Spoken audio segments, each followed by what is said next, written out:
Mga kababayan nating mga seniors, kung kayo ay 60 o 65, taong gulang pataas at ikaw ay tumatanggap ng SSS, pensyon o baka naman ikaw ay kasalukuyang nag-a-apply pa lamang, pakinggan ninyo ako ngayon ng mabuti dahil ang impormasyong ito ay maaaring magbago ng inyong buwan ng Marso. Hindi, ito basta-basta update lang.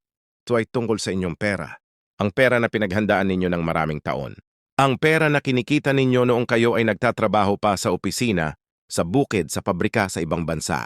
Bawat buwan, binabawasan ng inyong sahod para sa SSS contribution. At ngayon oras na para matanggap ninyo ang bunga ng inyong pagsisikap. At ngayon mga mahal nating seniors, may magandang balita tayo para sa buwan ng Marso. Ong Dewin 6. Ayon sa pinakabagong impormasyon mula sa SSS, may mga batch na maaga na naman ang makakatanggap ng kanilang monthly pension at gusto naming tiyakin na kayo ay kasama sa mga iyon. Kasi alam namin kung gaano kahalaga ang bawat piso para sa inyo.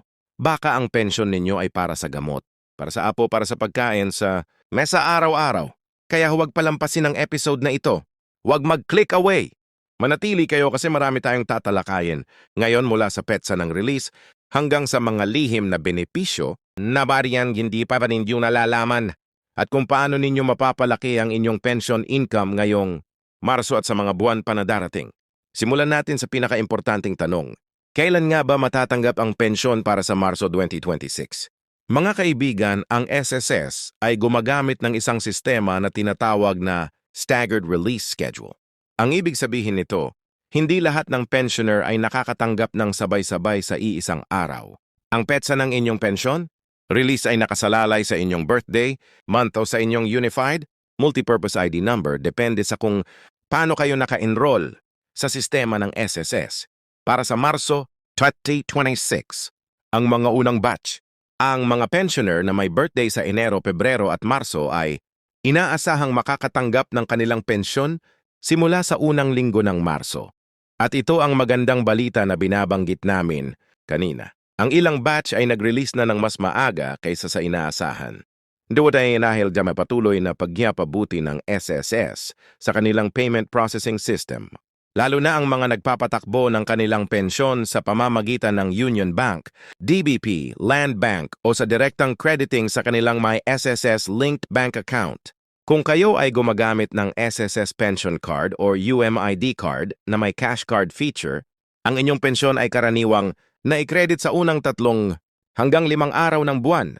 Kung kayo naman ay nag-a-apply pa lamang at naghihintay ng inyong first check o first credit, huwag kayong mabahala. Ang processing time ngayon ay medyo mas mabilis na kaysa nung nakaraang mga taon lalo na kung kumpleto ang inyong mga dokumento. Ngayon kung ikaw ay nakatanggap ng inyong pensyon sa pamamagitan ng remittance centers tulad ng MSU Lili o Cebuana Lilie, yung schedule is paring by Abe the County. Huwag kayong mag-alinlangan na tumawag sa SSS hotline sa 1400 FET 5 or bisitahin ang pinakamalapit na SSS branch para makumpirma ang inyong specific release date.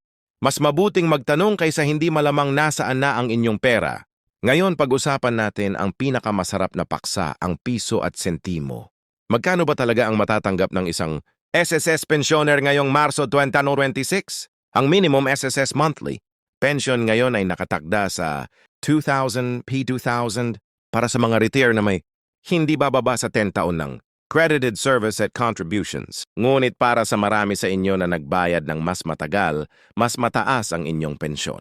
Ang formula ng SSS para sa pensyon ay batay sa inyong average monthly salary credit, ang bilang ng inyong credited years of service at ang bilang ng inyong total monthly contributions para magbigay kayo ng mas malinaw na larawan ng isang miyembro na may 30 taon ng serbisyo at average monthly salary credit na 10,000 ay maaaring makatanggap ng halos 3 hanggang 4 na siredong bawat buwan.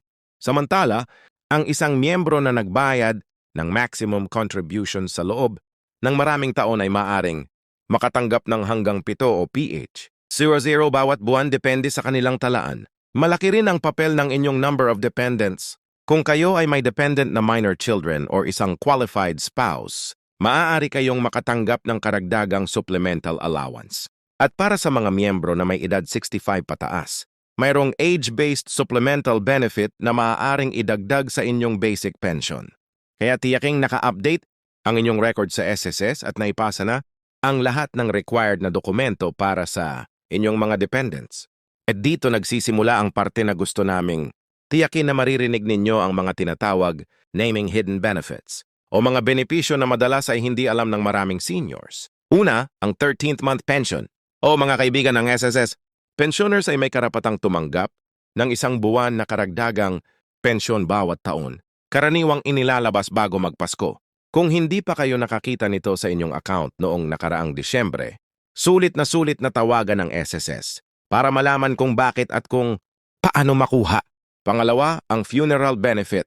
Kahit ito ay karaniwang tinatanggap ng pamilya pagkatapos ng pagpanaw ng pensioner, maraming pamilya ang hindi alam na maaari silang mag-claim ng hanggang PEP, sure bilang funeral assistance mula sa SS. Ibahagi ninyo ito sa inyong mga anak o sa inyong pamilya, kaya sila ay handa kapag dumating ang oras. Pangatlo, ang sickness at disability benefits. Kahit pensioner na kayo, maaari pa rin kayong mag-claim ng ilang benefits kung kayo ay hindi pa fully covered ng inyong retirement package at nagsimula pa kayong mag-work bilang voluntary member. Kausapin ang inyong SSS branch para malaman kung anong mga benepisyo pa ang maaari ninyong i-claim batay sa inyong membership history. Pangapat, ito ay napakahalaga, ang social pension para sa indigent seniors. Kung ang inyong pensyon ay mababa o kaya naman ay wala pa kayong SS pension dahil kulang ang contributions, maaari kayong mag-apply sa DSWD para sa social pension, program ng gobyerno na nagbibigay ang 500 hanggang 1,000 bawat buwan. Hindi ito marami pero tulong pa rin ito at maraming mga seniors ang hindi alam na maaari silang maging karapat-dapat. Ngayon naman pag-usapan natin ang isang bagay na medyo masakit. Sa puso ang mga posibleng bawas sa inyong pensyon. O may na mga pagkakataon na ang inyong pensyon ay maaaring mabawasan o mawad gusto naming maging handa kayo. Una, kung kayo ay nagtatrabaho pa rin at tumatanggap ng sweldo bilang isang regular employee habang tumatanggap ng SSS pension, maaaring maepekto ito sa inyong benefits depende sa inyong uri ng employment. Ang SSS ay may mga patakaran para sa working pensioners. Kaya magtanong sa SSS kung paano ito naaangkop sa inyong sitwasyon. Pangalawa, kung may utang kayong sa SSS tulad ng isang SSS loan na hindi pa nabayaran, maaaring ibawas ito mula sa inyong pensyon bago pa man ito maipadala sa inyo. Ito na ay sa ubasi na dapat ninyong alamin ng maaga.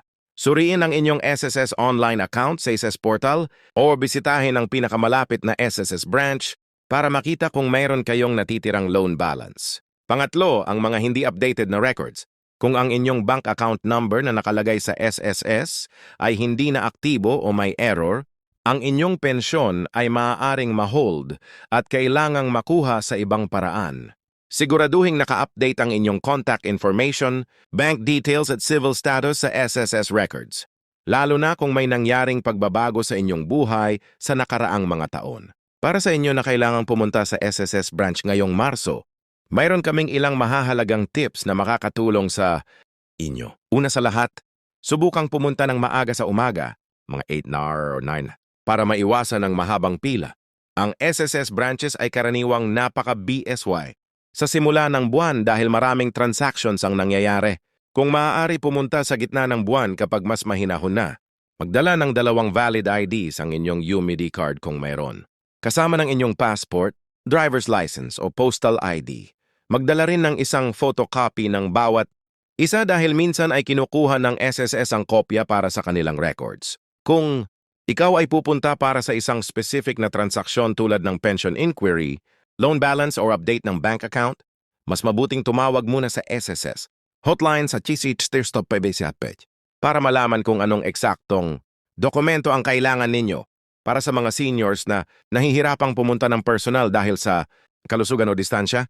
Ang SSS ay may online services sa pamamagitan ng SSS portal sa website na ss.gov.ph at meron ding mobile app.